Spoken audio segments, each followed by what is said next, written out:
பாப்பா தூங்கிட்டு இருக்கும்போதே சின்ன சின்ன வேலையெல்லாம் செஞ்சு வச்சுருவேன். இந்த மாதிரி பூண்டு உளிக்கிறது, வெங்காயம் உளிக்கிறது, தக்காளி கட் பண்ணுறது அப்படிங்கிறதெல்லாம் செஞ்சுருவேங்க. இப்போது எங்கள் அம்மா வீட்டில் இருக்கிறதுனால மோஸ்ட்லி எல்லா வேலையும் எங்கள் அம்மா தான் செய்வாங்க. ஸோ என்ன பார்த்துக்கிறது, பாப்பா பார்த்துக்கிறது, எனக்கு ட்ரெஸ் வாஷ் பண்ணுறது, அதே மாதிரி எனக்கு குக் பண்ணுறது அப்படின்னு எல்லாமே எங்கள் அம்மாவே செஞ்சிடறாங்க. அதனால் இங்கே இருக்கிற வரைக்கும் எனக்கு பிரச்சனையே கிடையாது.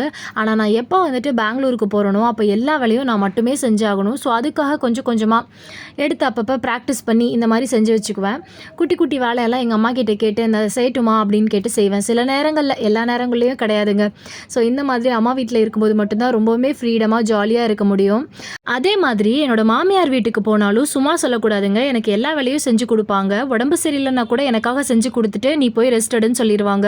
குழந்தைய பார்த்துக்கிறது மட்டும்தான் என்னோட வேலையாக இருக்கும். என்னை பொறுத்த வரைக்கும் எங்கள் அம்மா வீட்லேயும் எனக்கு வந்து ரொம்ப ஃப்ரீடமாக இருக்கும், எங்கள் மாமியார் வீட்லேயும் ஃப்ரீடமாக இருக்கும். ஆனால் நான் எப்போ வந்துட்டு இண்டிபெண்ட்டாக பெங்களூரில் போய் ஸ்டே பண்ணுறனோ அப்போ மட்டும்தான் எனக்கு ரொம்ப கஷ்டமாக இருக்கும்.